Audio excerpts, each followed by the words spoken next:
What's up, everybody, and welcome to the 5th episode of the Post Trauma Podcast. As always, Jeff, Justin, Pete. We are joined by our friend and teammate Sam Dane. We're very pleased to have her here with us. And Jeff? Yeah, like I always say at the beginning of every cast here, don't suffer in silence. Reach out for help. Check in on your friends.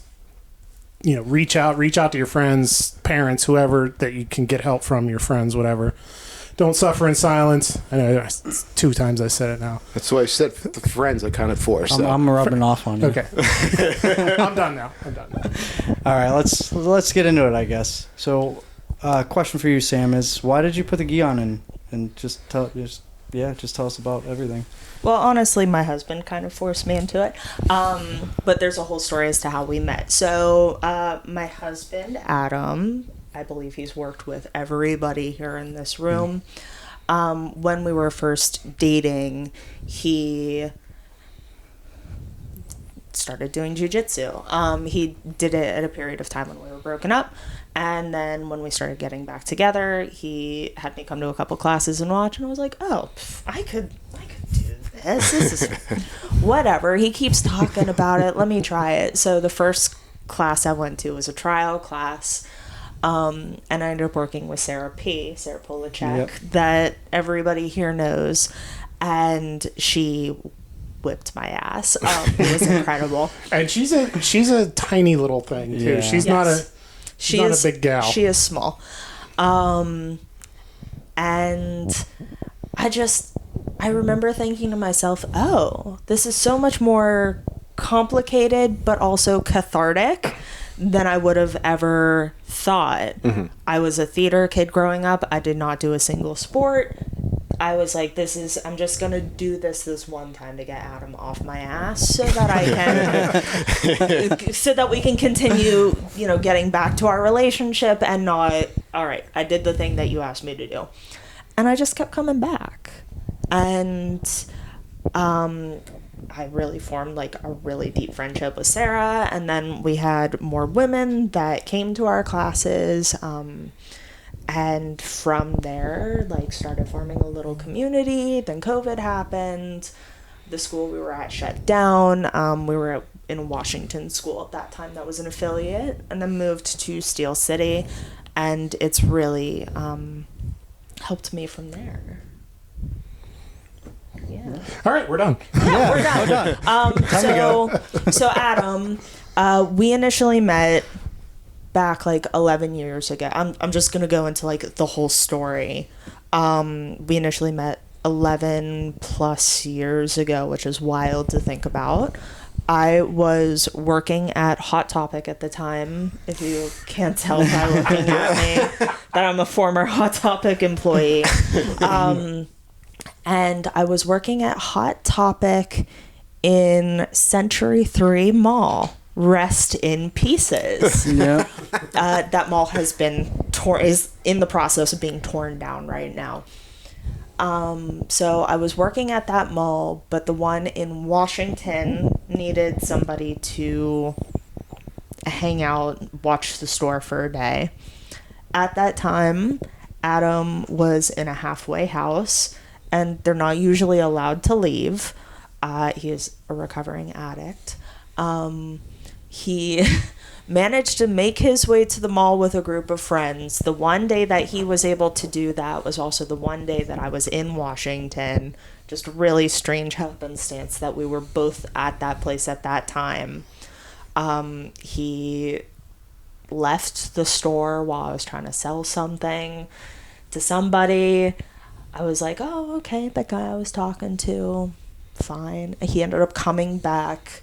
We exchanged emails because we couldn't really call each other. He's in a halfway house. He doesn't have a cell phone. And then we wrote each other letters for a long time. Oh, old school. Yeah, we went real old school. On days that he was allowed to have house visits, his mom ended up driving him to hang out with me while I was working at Century 3. It was real sweet. We ended up courting. We got a place together. It was great. things took a downturn after about 2 years. We broke up. And then during that time, he relapsed, got into a whole, getting himself back together. And at that point, he found jiu-jitsu. Wow. And I truly think that one of the reasons we didn't work that first time was because we didn't have anything like BJJ. We would work and then get home and watch TV and just be depressed and not motivated. There was nothing like really gluing us together passion-wise the way that since we've gotten back together, something like jiu-jitsu has, where it's a hobby that we both love and enjoy, and we drive in together, we get to the mats, we separate. I was just gonna say that it's something you guys can do. You can do it together separately, right? Yeah. And then after class is over, then he comes up to me. He's like, "Hey, you want to roll?" And depending on if I'm actually feeling it that day or not, I'm like, "Yeah, okay," or I'm like, "Please stay away from me. Go find somebody else to beat up." And then we go home and we talk about what we learned, and it's something that we both have really felt passionate about. And it's also really helped us as far as friendships and forming a community of people. That's freaking awesome. Yeah, I think all three of us are sitting here going I wish my partner did jiu-jitsu with me. Well, I tell a lot of women, we do have a women's class. If you're scared to try it, there is a women's class run by Brad on Saturdays. The irony of an all-women's class run by a dude. Yeah. Yeah. But Brad is the nicest dude ever. But Brad is just this quiet, tall man. That's quiet and tall. And the ladies, we usually just poke fun at him. And then he teaches us how to beat each other up. But there's a women's only class. It's great if you are intimidated for coming into an all gender class. But truly, the thing that's wonderful about our school, Steel City Martial Arts in Pittsburgh, specifically the Castle Shannon location, but there are 2 other locations that also have a lot of women. Do you do ad spots too? If you need me to, I will. I'll take revenue. Yeah. The thing that's great is we have such a huge women's community. Yeah. Yep. And I think people, when they think of jiu-jitsu, they think of Joe Rogan talking about, doing jiu-jitsu on his super bro-y podcast. There are so many women that have really thrived in this sport. And I feel so blessed every day that I walk into our school specifically because we have so many women that have kept coming. It is hard to walk in those doors. I had somebody dragging me in. I cannot commend the women who walk in by themselves. They baffle me with their courage. So if you're interested in trying it as a woman, be cool and try it, jiu-jitsu. But seriously, the women that come in off of the street and are like, I'm gonna give this a shot. And we have probably 5 or 6 women every class consistently that are there, but we have over 20 that train. That's so awesome. Yeah, that's awesome. And it shows how good our school is in that we have women with colored belts. We have purple belts really and talented blue women. belts. Killers, Yes. And I mean, eventually brown belts and black belts. It's so rare. Yeah. It's so rare. And we all know the attrition rate and how, even just as guys, how difficult it is to make that first step in the door. Yeah. Yep. And then as a woman to have that additional, I'm going to go into a martial arts gym that's dominated by dudes in a sport that requires a lot of physical contact with someone else. And then with the attrition rate, it's I'm so amazed by the ladies class and how you guys have you foster your own community and you're so I see it every warm up. You guys like all have your circle, and it's like you just need like a no boys allowed sign behind it. it's so awesome because it's so I could imagine as somebody coming in and seeing that and like just I guess protective maybe or so welcoming or so I definitely noticed that non-threatening. like when new women join the gym, they're like welcomed into the circle, like, hey, let's introduce you to everyone. And I think that's really awesome that you all do that. Yeah. I mean, it's such an important sport for mental health, for physical well-being, and all of that stuff. But as a woman, there's the safety aspect you have to think of. If you're attacked, if somebody is trying to rape you or whatever, it's going to be on the ground. Yeah. And knowing how to defend yourself when somebody is between your legs, on top of you. I mean, those are the things that we ultimately are doing, is learning how to combat that. We do it in a fun, safe environment, but getting those drills in and doing it with somebody your size, new women, we tend to work with women, but then as you begin to speak, we will say like, hey, just so you know, it's safe to work with person A, it's safe to work with person B. If you ever want to try like branching out and working like more with men, these are the ones that we specifically think would be good for you based off of like your strengths. And so being able to then learn how to use somebody's body weight against them and all of those things, and it definitely helps with confidence too, which I think so many of us have issues with. Male or female, yeah. And it's I've talked with other women outside of the sport, and like I guess, and you don't have to speak on it if you don't want to, but like I know a lot of women have been quote unquote assaulted in some form or another throughout their life, and it's almost heartbreaking to like a lot of women. It's just normalized, like I was at a party, some guy was grabbing up on me and stuff. I've talked so many women. My mom is even meant like back in the 60s when she was in college, like it happened to somebody she knew, and like it's just cross generational. It's just is in 2024, I think we as a society just need to like, that's not okay. That's not something that should be normalized. Like, and with jiu-jitsu, I think, like you already said, like it gives people and women especially that confidence and the knowledge that they can defend themselves if something like that happens. Absolutely.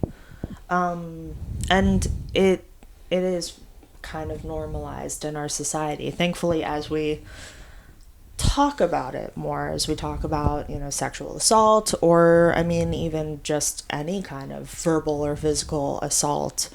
Even as simple as just somebody, like, unwanted touching. I know that's right. Technically assault, but, like, just somebody, grabs your ass in a bar. Like, oh, yeah. I mean, being able to know how to handle that in a way if it does become more physical. I personally, I do a lot of yelling at people. I do a lot of yelling at people.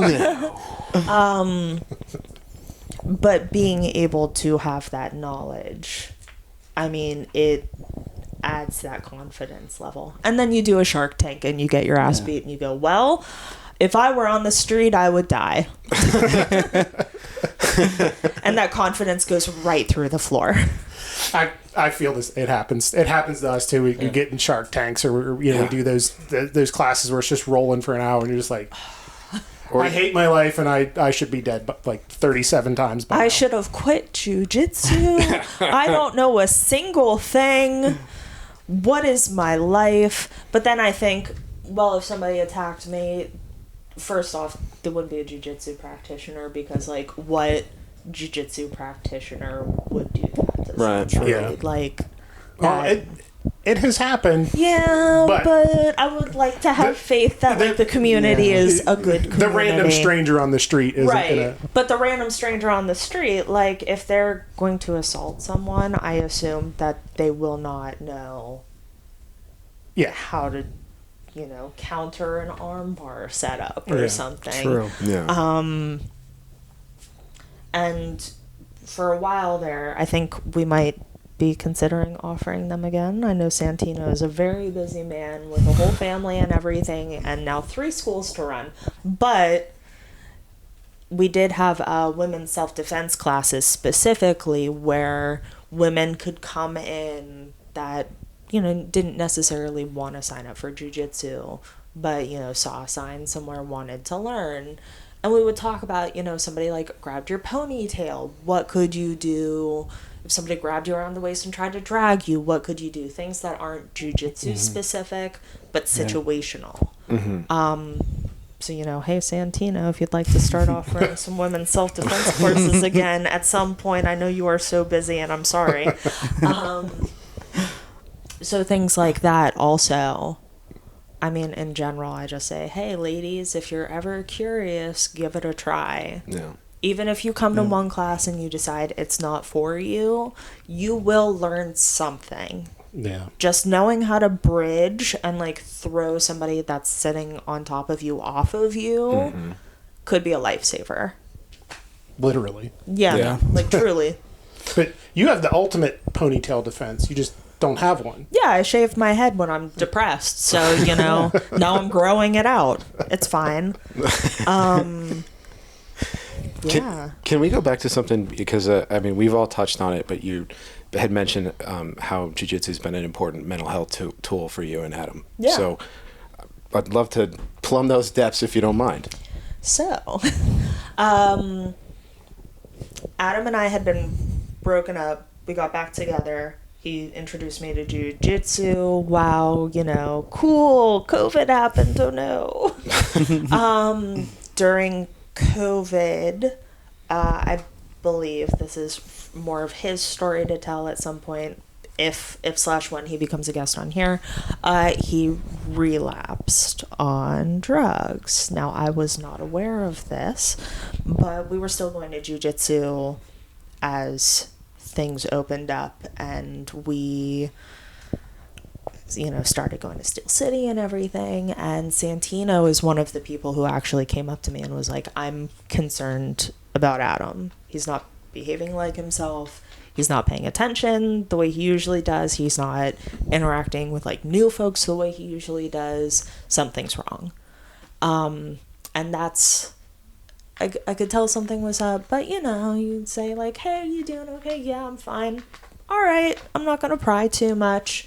But having Santino specifically say like something is wrong, really, that shows the level of care in our school that our teacher was able to say out of over 100 students consistently, hey, something is off.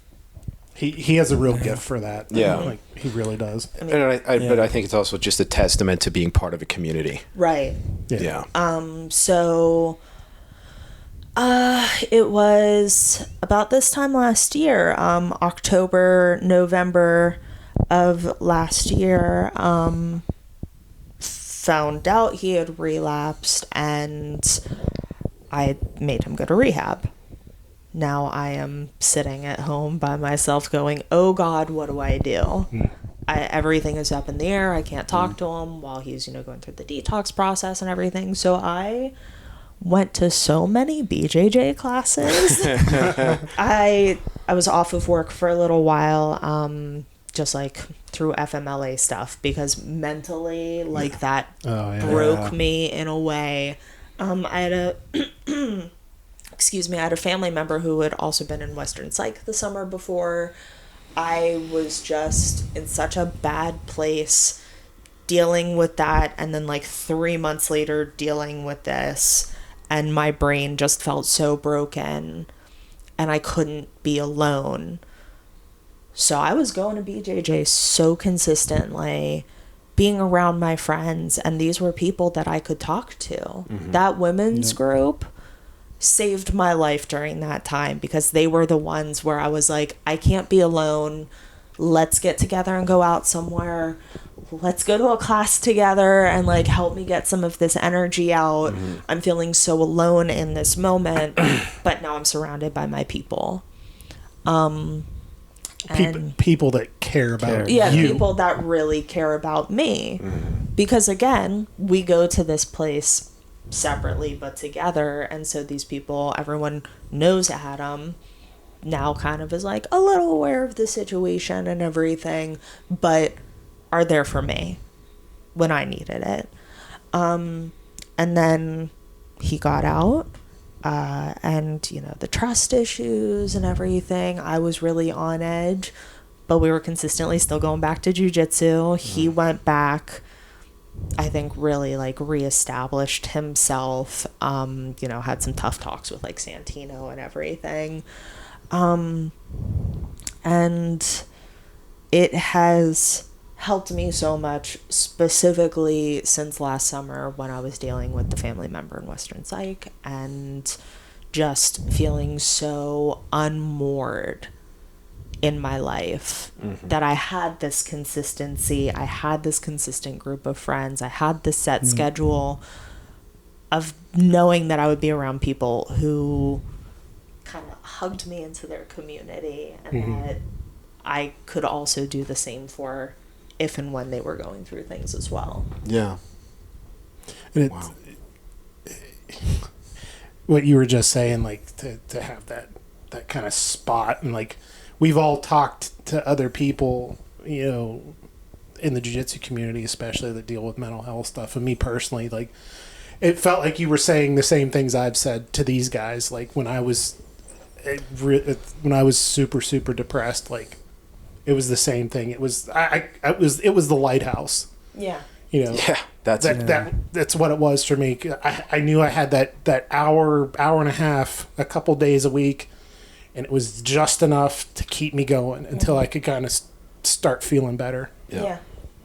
And I mean, you go, and there are the days you're like, I don't know how to hit this move. I don't know what I'm doing. I mean, I can't do anything right. Yeah, like, again, what a waste. But when you hit that move that you've been working on, and I tell this to the newer women, because they'll come in and I'm like, look, this is a weird sport. This is strange. You are doing, you are like, I love it. There's the episode title. This is the weird part. I like it. Yep. but you know, as a society, we're not like a physically touchy society, and we have to shed all of these like protective layers, put on a gi, and be like, we are murder cuddling somebody. Yep. And trying to figure out how to move our arms in ways that, you know, why would I ever shoot my arm like this in the real world? Or like twist your legs to do a back step. Again, like these things that you don't do in your everyday 9 to 5 office job. You don't, in the kitchen, you're not break dancing. You don't do that stuff in your cube at work? I mean, I do. I work from home, thank you very much. But truly, I tell people, like, you are physically doing things that it's not an instinctual thing. Yeah. You are coming here and you are having to say, yes, person I just met, come between my legs, and I will hook my ankles around you, and then I will try to choke you. Definitely out of the comfort zone. Yeah. Sure. Yeah. So it feels really weird. It's a weird sport. That's fine. It feels defeating at times, more often than not, but like when you hit that move, when you get that sweep, when you get somebody to choke and they do that like sound, it takes you somewhere. It takes you somewhere that like it's transcendental. It's so good. That dopamine hit. It is. Yeah. And so I tell people, like, it's weird and you're not going to like it at first, and that's okay. Keep coming back. Yeah. Yeah, I almost quit hundreds of times. Yeah. Yep. Hundreds of times. Oh, yeah. Well, You touched on something interesting. I think it's like for women, it's like you said, we're putting on this gi and now we're murder cuddlers, and for men, you put on the gi and the guy touches you and you're like, fuck you, dude. You know what I mean? It's like like the normal, I think, testosterone driven reaction is to go like, this dude put his hands on me kind of aggressively and now we're fighting. And that's not what it is at all. Yeah. I think that's a new record for you, dropping a swear word in the podcast. That is true. Yeah. That's your first swear word. Yeah. Do you have a Diet Coke with you? Normally Pete swears in like the first 3 minutes of every cast. It's that calming feminine energy. It is. I'm working on my active listening. Exactly. but building on what Pete and you guys, what you both said, like, especially women are naturally more physically affectionate with each other. Yeah. Men are not. No. Whatsoever. And we've talked about it on other shows before, like a lot of men are touch starved. And it's weird because we want to be touched, but we don't want to be touched by, it's this, but like jiu-jitsu, like, you can't worry about that because that other guy's going to try and take your head off. Or that other lady. Or that other lady's going to try and murder you. Well, to like kind of bank off that, I thought it's kind of fascinating that we have women that come into the gym and they'll roll with men. Yes. Like for a woman to do that and get out of that comfort zone just is incredible. It's just, it fascinates me every single time because you don't know what that woman went through. Mm-hmm. You don't know her past. You don't know what's going on. But they get out of that comfort zone to roll with a guy that they feel comfortable with. But that shows, I guess, our community that you can feel comfortable with somebody. Yeah. And, roll and, get out of your comfort zone because you trust her. You trust that person. Right. And I mean, even you have someone like Cheryl who, I mean, she's skinny and short. She's about 95 pounds soaking wet. She's so small. She's and a beast.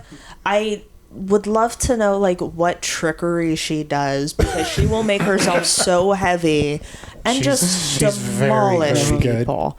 Demolish people. And she is one of the sweetest human beings to talk to. And I'm like, what is inside of you that you are able to do this? There's some darkness in there that she's just tapping into.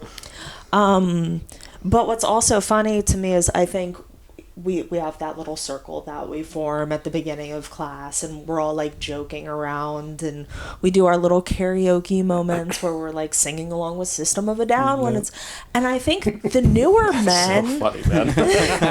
the newer men that come in and end up sitting like by our area of the mat, I think are really thrown off by like the joy that we have. And it's even a meme, like I'm scrolling on Jiu-Jitsu Instagram and, it's a whole thing about how the women are like always laughing and having a good time. We get swept and we're just giggling. And I think the men sometimes are really thrown by that. I'm glad you brought that up because I've noticed it too. Like I'll see you guys in your circle of ladies and like, it's like joy is just like radiating out. I'm like, it's great. Like it's awesome that you guys are positive and joyful and stuff like that. Because I don't think we're going to see a bunch of dudes sitting in a circle. Just maybe we should. I mean, I was going to say you guys should really like go for it. But I do think men, it takes probably about I would say about like blue belt, like end of blue belt maybe to start laughing when you're rolling and having fun with it and like not being so serious. Mm-hmm.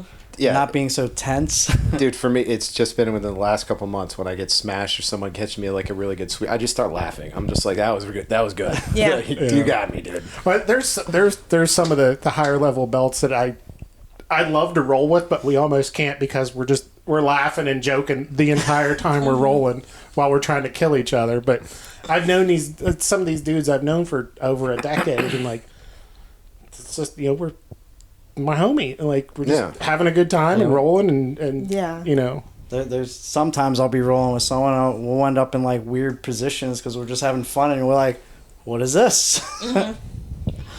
Yeah, and I think with the women specifically, now I cannot speak for all women. I should have said that at the very beginning. My experience does not pertain to any other women, really. Your results may vary. Yeah, like everybody has their own take on things. That should be a for t-shirt. Sure. It probably is, let's be honest. Probably, yeah. But you have a new woman that comes in off of the street who wants to try it, I believe, is a very different personality. Usually there's like a little bit of fear, there's that anxiety, versus a man who's coming in and like, I want to do jujitsu because why not? My favorite MMA fighter does it. It's funny to see those guys get smashed. And so Those are the guys that don't last. They get smashed by like 140-pound accountant, and then they don't come back. But you have, so with us women, I think because we are a little bit more warm and welcoming, welcome the woman into our little group, we don't necessarily need like a mat enforcer, because no woman is really coming in and like, I'm gung-ho and I'm going to kill everybody. Yeah. If that happens, sure, it'll get dealt with. But, like, the intimidation factor of coming into there's less ego with the ladies. School, I think that's one of the reasons why we're so, like, friendly and joyous, is because we all just embrace each other right away. And we're like, we are such a minority in this room. We have to find the love and acceptance that we can. And if that means that, we choke each other and we giggle about it, and it's, it's funny. It's funny. And I want you and the rest of the ladies, especially at our gym and all the other gyms, like, to know too that, like, you guys don't need a mat enforcer with other ladies, but I'll tell you this personally, like, if there's another dude that comes in and is giving one of the ladies a hard time, oh yeah, I'm gonna fuck them up. Yeah, like, without a doubt, because I won't tell you which lady it was, but she was kind of complaining after class one day about a guy going a little rough on him. Like, where is he? Where is he? You want me to fuck him up? Where is he? Yeah. I'll murder him. And I think that's another. Like, you guys have like 100 brothers in there. Yeah. And I think that's a great thing about our school, is that that's one of the reasons we keep coming back, is there is that safety. We feel safe. We know that if somebody's fucking with us, if somebody like is inappropriate to us on social media or whatever, we can tell any of you guys, we can talk to Santino and feel safe. They won't last long at all. Right. I mean, that's stuff that needs to be addressed. And so the fact that it is addressed and it's not ignored, or, I'm going to believe this person over you. I mean, there's a whole trust aspect. I'm in a couple like women in jiu-jitsu groups on Facebook, and it breaks my heart to see the experience that some of these women have, where they'll go to a gym, they'll be harassed by an instructor even, and they'll go to like the head of the school and they'll be told, no, too bad. Too bad.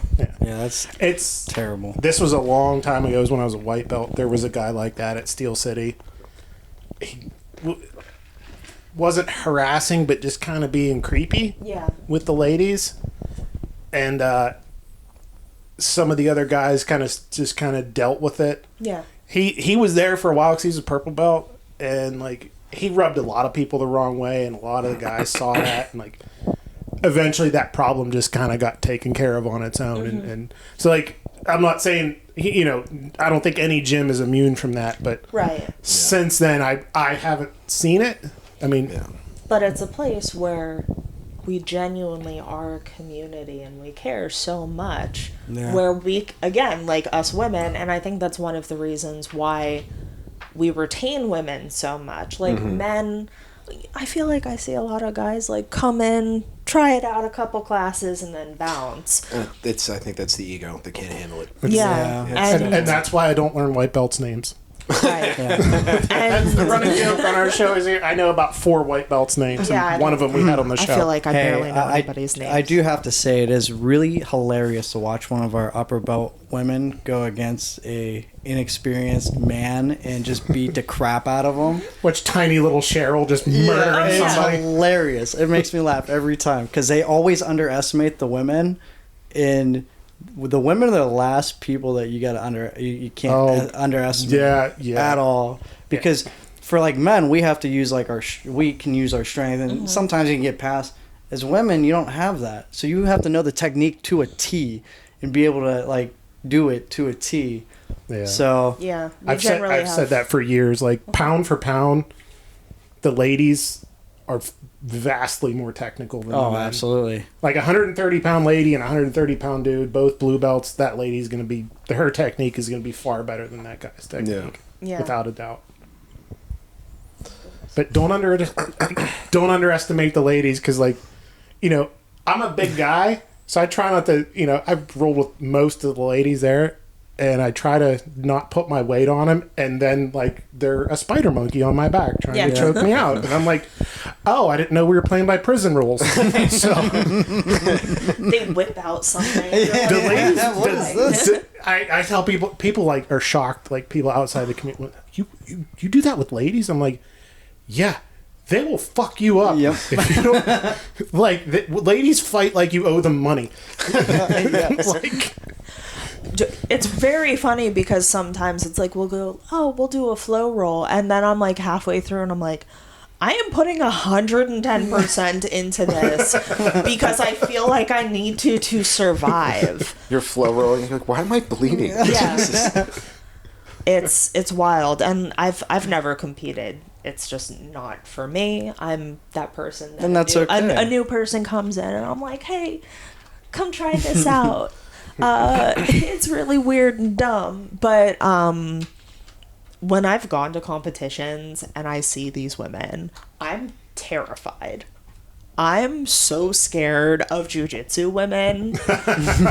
They are so intimidating to me. They are the friendliest people on earth. But oh my God, when it's a competition, you see like that it comes over their face, and I'm just like, no. I'm that person that like has to giggle through everything. No, I would die. Yeah, actually, one of the scariest people I've seen is a 12-year-old girl. The place I trained when I'm down in Florida, there's a young lady, her name's Jocelyn Molina. She won the 17 and under at 70 kilos for the 80 cc's Worlds. She's 12. She trains elsewhere, but she drops in to like roll with just the instructors, and she's terrifying. I'm not going to mention her name because she's a minor, but one of the ladies. She's famous. No. I mean, at our gym, there's a girl that does the adult class now, and she's incredible. Yeah. Killer. Yeah. No, she's there's going to be a whole generation. Like, there's a whole generation of like 10 and 12-year-old kids. Yeah. In 10 years are just going to be murdering people. Because they've been doing it for 15 years and they're 22. I do think for people who are watching this and maybe considering like, oh, I want to take my kid to like a karate camp or soccer or something, take your kid to jiu-jitsu. It trains you mentally in a way that I had never experienced before, because I was a theater kid. I did not do any sports. And to feel empowered doing jiu-jitsu, but also like the mental aspect of having to calm yourself down enough in a very high tension situation and high pressure, and your adrenaline is going, but you have to stop and think, what am I supposed to do to get myself out of this situation and get myself in a better situation? And then to learn the moves and to sit and be quiet and to watch and interpret it in your way of learning. I think that all kids would benefit from doing jiu-jitsu. And then, I talked to people who did wrestling in high school, and I'm like, damn, I should have done that instead. But like doing something like jiu-jitsu, you can take that with you for the rest of your life, especially if you're a kid learning it. Yeah. It'll teach you that discipline to sit still in class and all of those things that I think children are struggling with, especially nowadays with like phones and social media and all of that. And building on that too, I think, too, especially with kids and, you know, it with bullying too, like that's really going to help that kid with bullying. Cause like I experienced it in junior high and high school. It was some of the worst days of my life. And if I could have had something like that, it would have, you know, something could have been different, but you know, I had broken bones from bullying. Oh my God. I was like just a little kid and I was like swinging on the monkey bars and this kid pulled me off the monkey bars and like made me break my arm from the way that I landed. I was bullied so relentlessly, especially like after 9/11, being Middle Eastern and stuff. So, Jesus. So truly, like I've told my sisters, like, you guys should definitely try this. My youngest sister, Zaina, she did do jiu-jitsu for a little while, but then she started her job and she does all sorts of other stuff. But I'm like, you and your friends should come and do this.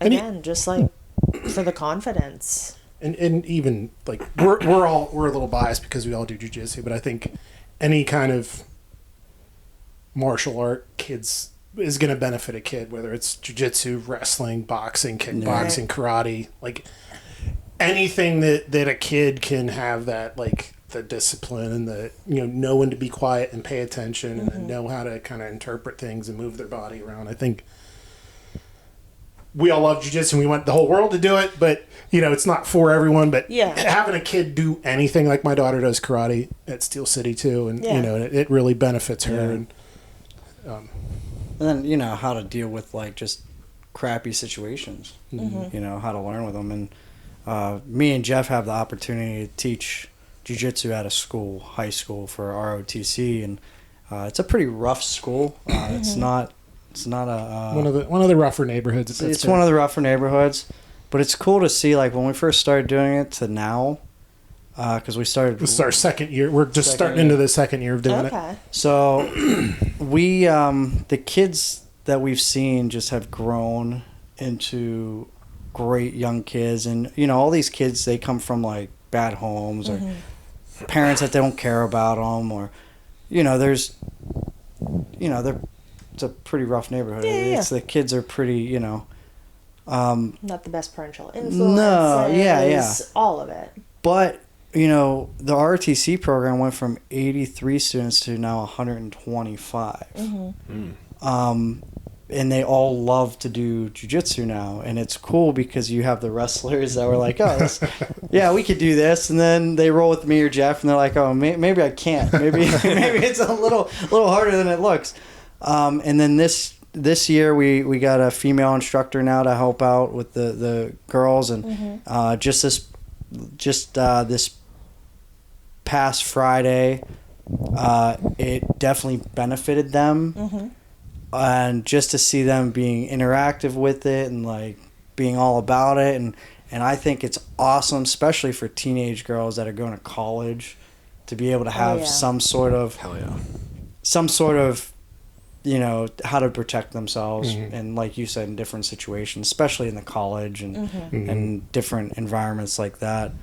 But to see these kids grow, and you know, the head junior ROTC guy, Steve, his name is Steve Hernandez, he told me about some of the kids that I asked about some of the kids, you know, because they graduated, and they're all doing really good. Like, they're in college, some of them are doing other things, and I'm like, that is really cool, just to see, you know, and it's fun to teach them. It's fun to, you know, interact with them, and fun to work with this guy all the time, because he's like choke me out, but having the female there and showing the other females, like, you know, she had me in side control, and I literally tried to get out and I couldn't, and I think that really resonated with the smaller students, because there is a major weight difference between us. Can we go back to something you said a moment ago? Sure. Because you've said the word confidence 2 or 3 times and like building confidence. I'd just love to hear, as a woman, and there's an individual in particular that I don't have permission to even say. I've seen this person in the last 4 months like grow massively in confidence. Just like the presence of this person has changed like dramatically. So I would just love to hear your perspective on that. I have to think about this for a moment. I keep talking about it, but there is something about how weird jiu-jitsu is, where you have to accept your body might not move a certain way. Like I'm heavier than most of the other women who do jiu-jitsu in our school, but being able to move and adapt, and then you do something and you're like, I didn't know I could do that. I didn't know my body was capable of doing this. I didn't know mentally I was capable of doing this. Sure. And it brings you up. Right. Yeah. There is something so empowering within jiu-jitsu. And again, like the friendships that you make and everything. I mean, the fact that you're able to choke somebody and then laugh about it after, that's not something you experience in real life. Yeah, you can't really do that out on the street. So being around other people who are like weird in the same way as you. Yeah. Also really brings you up, because you're like, oh, you guys are like also kind of freaks who are into my people beating each other up. Broken toys. Okay, yeah, this is great. I've found, like Pete says all the time, I found my tribe. Yeah. I found my people. Yeah, so it brings you up. And the thing I think I love the most about jiu-jitsu, it is building each other up. Hell yeah. You are not trying to knock somebody down a peg. I mean, I loved the theater stuff that I did, but a big thing with theater is you are trying to beat other people out for roles. Yeah. And you are trying to be that one in the limelight. And with jiu-jitsu, you are trying to help somebody else. You might end up competing against them, but you are helping them be a better version of themselves. And there's a kindness that is so innate in jiu-jitsu that I think gets washed away a little bit because, it's jiu-jitsu, it's a fighting combat thing. But there's a kindness within jiu-jitsu because you have to really open yourself up, be vulnerable, and build somebody else up at the same time.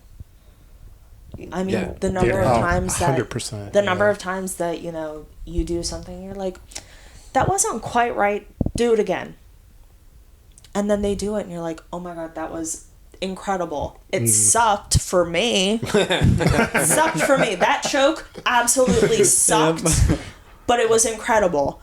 Now do it again. Yeah.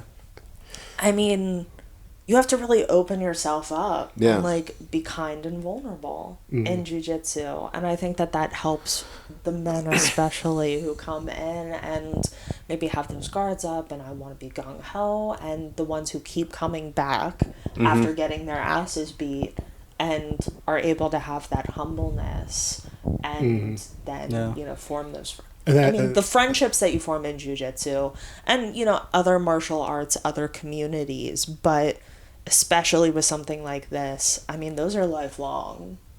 Absolutely. I have jiu-jitsu friends that I've been friends with for the entire time I've been there, over a decade. Like I'm still we're still friends because we all train together. Yeah. And I think you touched on something. It's like the people that are willing to get through that part of like getting smashed. So you get to that next stage where there becomes more of like a playfulness to it, where you're just like when you're rolling with a friend and maybe you two are at a similar level and one of you catches the other and you son of a bitch, and you laugh about it. Or if you're working with someone, like when I'm working with one of these guys, who's much more experienced than me, and like maybe I'll get away with something. And they'll be like, that was awesome, dude. Or they'll catch me and I'll just be like, you bastard. And it's just, but it stops being personal. And it's just like, we're just playing a game, man. And that's okay. You know? And it goes back to what you said. It's that a rising tide lifts all boats kind of mentality where that's the thing I probably love the most about jiu-jitsu is you walk into a room of 50, 60 people, and every single person in that room wants you to be better than when you walked in. And it's that humility, that humbleness, and you hear it, especially from the higher ranking people, me personally, I hate to people say you're so good or you're whatever. I'm like, no, I'm not. I'm just persistent. I was not like you. I was not an athletic kid. I didn't play. I played a little bit of Little League, but I quit baseball when I was 6th, 7th grade. But after that, I wasn't. I was the kid that got picked on by the football players. I wasn't a football player. I was one of the weird kids. And sorry, you were a wrestler and a football player. But what I find fascinating too is when you have when you roll with somebody that you roll with all the time, and something's off with you, and you're upset or pissed off or whatever, that person knows immediately. Mm-hmm. It's crazy. And after you roll, they're like, "What's going on? Mm-hmm. Are you okay?" Because they know your body, they know the language, they know that you're struggling with something, and it's good to hear that. It's good to someone, we've all been through some pretty dark times, but just for somebody to notice and be like, "Hey, are you okay?" is such a big deal. Right. Mm-hmm. It's like a big group therapy. Yeah. It is, And Pete said it before. I'm paraphrasing what Pete has said before. There are people that I train with that I've told stuff that not even my therapist knows. Right. Yeah. Because it's that the kindness, the community, the humility, the trust, all that stuff that you can say something very, very personal with someone you probably don't even know their last name. Right. Yeah. And the intimacy of it, which I think, especially like I had mentioned, I work from home. I mean, after COVID especially, we all really got disconnected. I used to go into an office and be around other people. Going to jiu-jitsu or the other goth gym, Death Comes Lifting, that I go to, that's my chance to be around other people. Yeah. I mean, I don't go to school anymore. I remember that was how you made friends. How do you make friends as an adult? Yeah. I guess you go and you beat them up, and then you find out that you're into the same band, and you go, okay, let's go to a karaoke night for this thing. The friendships and, again, the intimacy and being able to be around another person and then be in a big group of people, especially when, all we have now are our phones and computers and we're all very isolated from each other. It's very important as adults because I think a lot of adults really don't think about how alone they are most of the time. The epidemic of loneliness. Yeah, and I think it's a real thing. I mean, it as much as we're connected, we're not. We don't spend a lot of time with other people. It's very easy to get sucked down a hole. Well, and even when you're with people, look at a group of people sitting anywhere. Yeah. I'm guilty of that 1,000,000%. You're sitting in a group like this and nobody's talking to each other or nobody's interacting. And actually, since you mentioned that, when we go out when we test, nobody's on their phone ever. You ever notice that? I think it's usually just to reach out and be like, hey, when are you coming? Yeah, exactly. Did you go home to shower? Where are you, slacker? Yeah. But we're all sitting around and talking. Yes. And I mean, the great equalizer of jiu-jitsu, you can go to a jiu-jitsu gym and be a minority. You can have a very different political view than somebody else or whatever. That doesn't matter. Exactly. When you go to that gym, you are all white belts trying to learn something new. Yep. But no matter what color your belt is, you're a white belt trying to learn something new. It doesn't matter. I mean, my husband and I have very polarizing views compared to some people. Nobody's gonna come up to me and be like, you know what, I'm gonna beat you up specifically because I don't like your view on X. No, you go and that is kind of washed away. Yep. And then, you leave and you just kind of say, okay, well, does that really matter when, like, that's somebody that I literally trust with, like, not breaking my arm when they could? That's a massive amount of trust, too. You could cripple somebody. Oh, yes. You know, and for you to trust that person enough to know if you just... they let go. Like, that is such a massive amount of trust. So, and I think a lot of people really lack that in their lives, too. Like, among all the other stuff. The kindness, the humility, all that stuff. We lack so much in our lives, people. Yeah. It really sucks. And, like, going back to the mental health aspect of it, it keeps you going. And being able to talk to somebody and say, like, look, I'm going through this stuff right now. I don't have anybody to talk to. But then your rolling partner becomes your best friend and your confidant. Yeah. I mean, it's wild. Yeah. And the biggest thing is there's no judgment. Like, you can talk to that person and there's no judgment at all from that person. Yeah. And you have no idea what somebody else has gone through. And then you talk to them and you're like, oh, I didn't realize you had a very similar thing that you've gone through. I mean, one of the things that kind of triggered my anxiety as a teenager, my uncle had unalived himself back when I was about to be a senior in high school. Yeah. And he and I were very close. He was like the coolest person that I knew. The cool uncle. Yeah, like so cool. And that destroyed me. And then it became something that I like carried with me throughout my life. And then also now, you know, having a partner who's in active recovery. I mean, these are things that you don't think to talk about with people, and then you do. And especially in jiu-jitsu, because we're all there for our own reasons. We go and we're like, oh, everybody here is like a little fucked up. Broken toys. Oh, I guess that was my cuss of the day. You can have more. Well in, you're good. You're fine. Okay. Good. Everybody who's coming here is a little messed up. Yeah, I think we've mentioned that on every show. Like, you get to know more and more people there, and like you said, we're all fucked up. Like, it's just a sport that attracts fucked up people. Yeah, we're all a little broken. Yeah. Broken toys, as Pete would say. Whereas, as you would say, like all the time. The episode hasn't come out yet, but we interviewed Jim, who is a therapist, and he actually gave this explanation. So it's only just the three of us have heard it, but I thought it was really awesome, and I wanted to get your perspective on it. Yeah.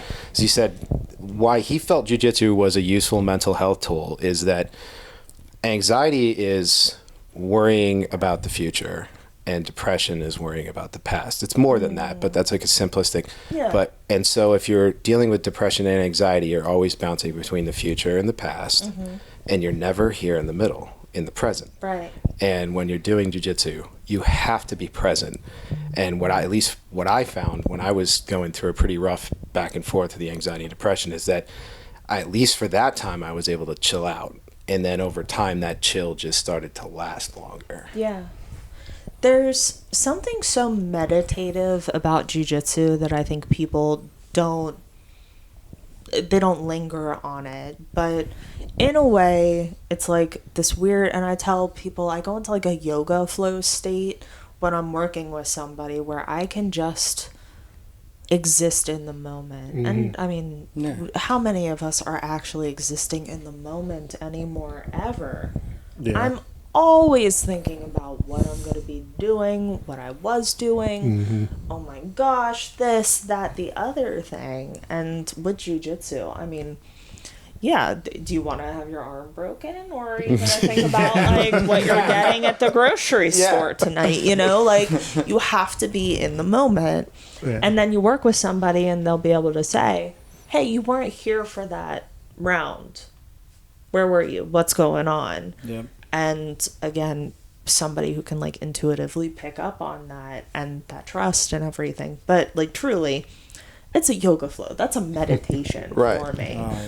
You work with a brand new white belt off the street and they're so squirrely and jumpy and stiff. And stiff. I will lay on top of somebody and be like, chill. Because I mean, as a woman especially, you think just thrash your way out of something. So you have somebody like pressing their knuckles into your neck. What are you going to do? Moving around like this isn't going to help. You have to stop. You have to think. You have to ooze your way out, kind of. Yeah. So it's just stop and chill. Yeah, I always, and these guys are probably sick of hearing me say it, but like it just turns the volume down on everything else. Like, It's like the line from Fight Club, man. It's I from always Fight say Club. it. yeah. Fighting turns the volume I down wrote on a everything. paper on that movie in college. Well, the movie and the book, I wrote a paper on it. Like, that's how much of it. Good old Chuck. Chuck. Love Chuck. It's great. It's great. Well, shoot, we've been asking all the questions. Is there Yeah. anything specific you would like to chat about? Meep. Now I feel like put on the spot. I'm just kidding. Perfect answer, by the that way. was- Perfect answer. Well, like all the women can attest, I'm the one that like makes weird sound effects as I'm rolling because that's how I process things. I'm like, woo, okay, now I have to do this, and like I talk myself through. You're that person. Oh yeah, like I'm that person. I mean, I really appreciate that you guys are talking about mental health, especially having how it relates to like what we do in jiu-jitsu. But for men, mental health, as somebody who lost, a significant male figure in my life to depression, I just really appreciate that you guys are talking about it. And I appreciate that we all participate in a sport in a community that helps. And I'm glad that all of you guys have been able to find a form of help, a form of therapy in what we do. I just appreciate that. I appreciate that you guys are doing this. And, Jess and I are both veterans, and we both have lost several friends. Yeah. Because with various mental health issues, and you've probably lost somebody too, Pete. Several. And it's sad every single time it happens. And I think the three of us, that was one of the things like why we decided to start doing this. And because like you said, men don't really talk about it, and men really need to know that like it's okay. It's okay to not be okay. Right. Yeah.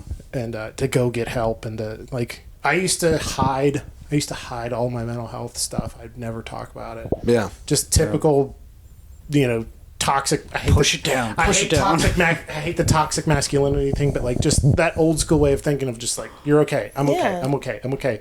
Dude, your leg's cut off. I'm fine. It'll be fine. It'll grow back. Ibuprofen works really well. Coming from the back. There's the Akash Singh has a joke about this, where he's just like, you just force it down, and then every 6 months you punch a hole in the wall and act like nothing happened. Yeah. But then like, kind of once I kind of started getting better and feeling better, and kind of realized and started sharing it with people, like it's what you have to do when you kind of get to the other side of it. And we all know, everybody sitting here all knows, like you don't have depression or anxiety or anything, and then you do therapy and then you're fixed. Like it doesn't go away. Like Right. it's it's always that 800-pound gorilla that's following you around. Yeah. Like it doesn't go away. But to talk about it, so other people know that like I struggled, Pete struggled, like to know that it's okay. Like Yeah. it's what you should do is to share. And Yeah, and I think increasingly the stigma for men to talk about it is coming down, but I think it's still hard because you are a product of your upbringing. So if the generation before us didn't really equip guys our age with a toolkit to talk about this stuff, and as we become dads, being able to equip our sons to be like, hey dude, like if you're feeling something, like if you're upset, we can talk about it. Like bottling it up isn't good. Going to pieces isn't good. There's a narrow path through the middle, but we got to talk about it. Well, I think that's why jiu-jitsu's coming back to jiu-jitsu is good for guys too to do, because it takes our wall and it brings it down. Right. Yeah, man. Which it forces you to just be in that present moment. Exactly. Like, and then, like you said, you're bouncing with anxiety and depression. You're just bouncing back and forth between. And then on the woman's side, right, they go through the same kind of things, right, just in a little different aspect. So just getting your view and like getting, other men's view on stuff, and just seeing like everything's connected if we would just talk about it. Right. Without judgment too, and I think that's why men are hesitant to talk about it, because men are, at least of kind of our generation, like we were raised to be the provider, the protector, all that stuff, and like to not talk about that, to not share that stuff. Well, and as friends, we'll make fun of you because that's just what friends do with guys, right? Yeah. But on the other aspect, you got to be able to, kind of. And sometimes too, like, especially, men will share something really kind of important about themselves, and then like that other person weaponizes it. And granted, that's a bad relationship you have with that person, but it happens one time, and you're like, well, not talking about it anymore. Yeah, somebody shares their feelings, and you're like, gay, and then well, like, shutting up. Yeah, I guess I'm just not. Yeah, but I think, like we've done this, where we're like sitting around BS, and like you'll share something kind of like vulnerable a little bit, and then make a joke about yourself to make it clear lighten the mood and then your buddies can goof on you about it, and then more often than not, if it's a real serious thing, if it's a good friend, he's gonna go, "Hey man, you all right?" But like, I think that's a way that like for men to broach something is to like make a joke about it first, and then if your buddy's paying attention, he's like, "Dude, you want to talk about that?" I'm 1,000% a gallows humor kind of person, so I get it, and a lot of us, on the women's side, we also are like, "Oh, okay, well, let me choke you. That won't help for your situation, but it'll help in the moment, I guess." Me and Jeff have a lot of dark humor that most people don't understand. That's the veteran thing, but it helps cope with things. Yeah, like we're both combat vets too, and like losing people, and it's kind of how you deal with it. Yeah. All right. We always kind of like to go back to like, what's like a funny thing that happened to you on the mats? So, Angela, please don't kill me for telling this story. It was Valentine's Day. I can't remember the year, but it was Valentine's Day. Are you guys saying a spooky voice now? Happy Halloween, everybody, as I tell a Valentine's Day story. Angela was wearing a red gi, and we were like, Cupid theme, Valentine's Day. She wanted to take some pictures of her doing bow and arrow. Because, happy Valentine's Day. This is like a fun, known story now in the women's group. It's infamous. Because anytime bow and arrow comes up, Angela and I are like, you. So she's like, okay, we'll take some pictures. Who wants to? I'm like, yeah, sure, I'll volunteer, whatever. I'll make the dumb faces. She gets the setup. And I'm like, oh, I can breathe through this. This is fine. And she's like getting a good setup.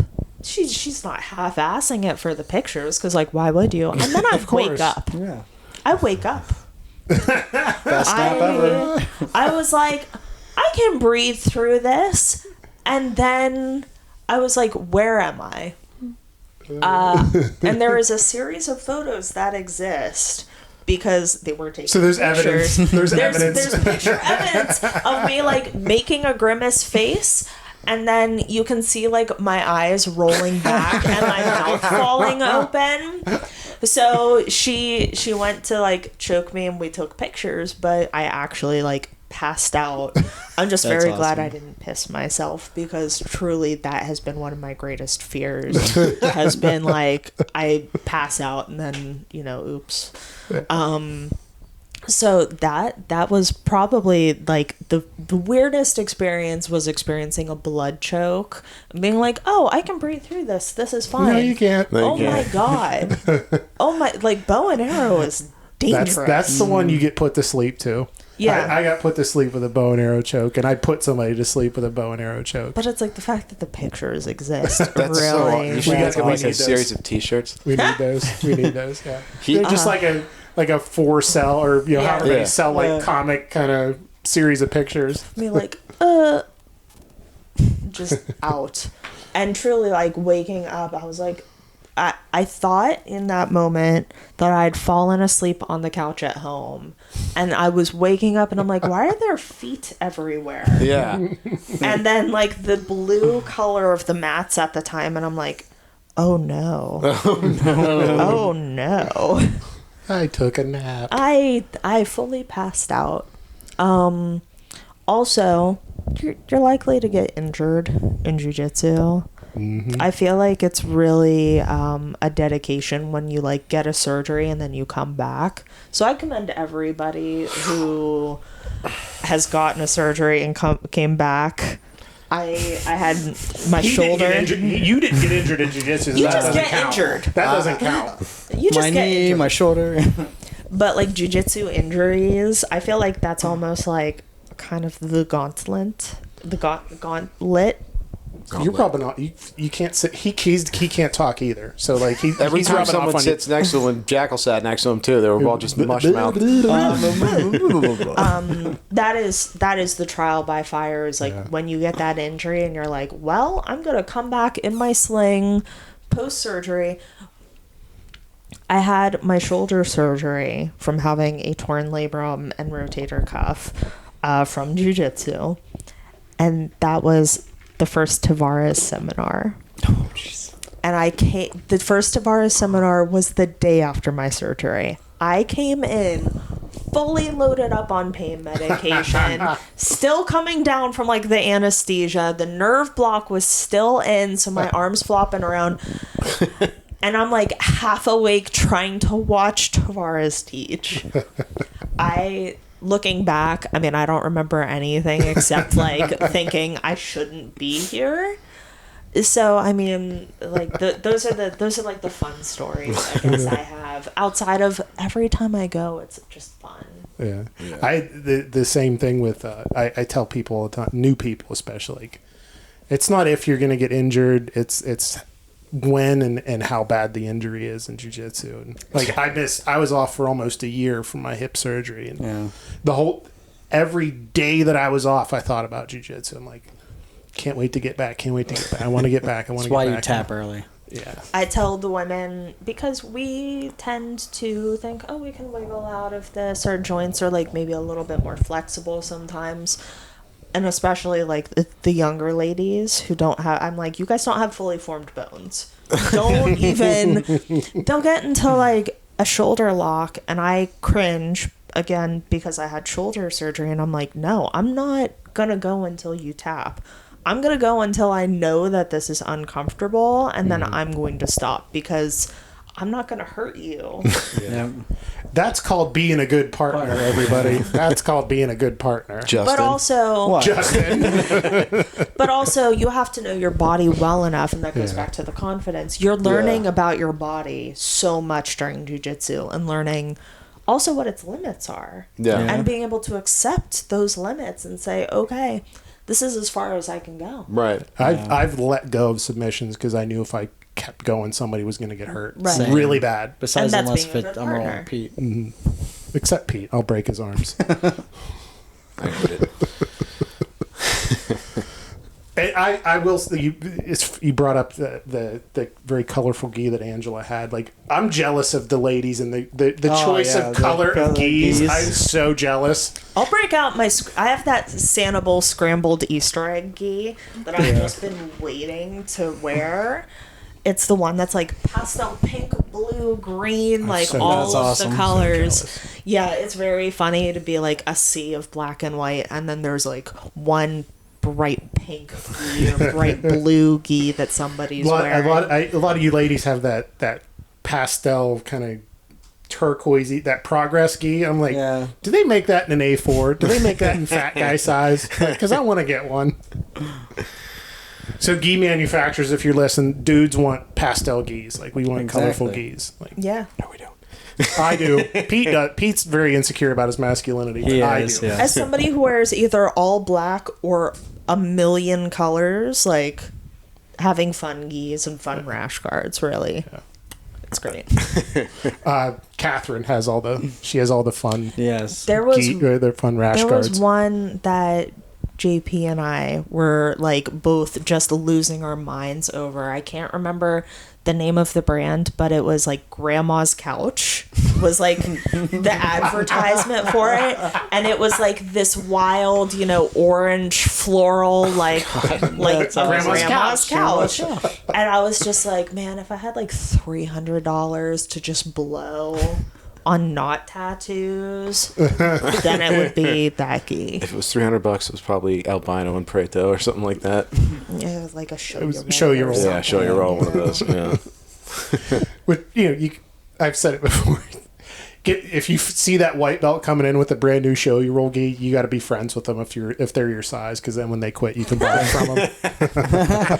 But also, gi manufacturers, if you would like an advertiser, please reach out. Or if you want to sponsor our show. Exactly. I don't know if we're there just yet, guys. Hey, you never know. You never know. Maybe this will be the one that blows up.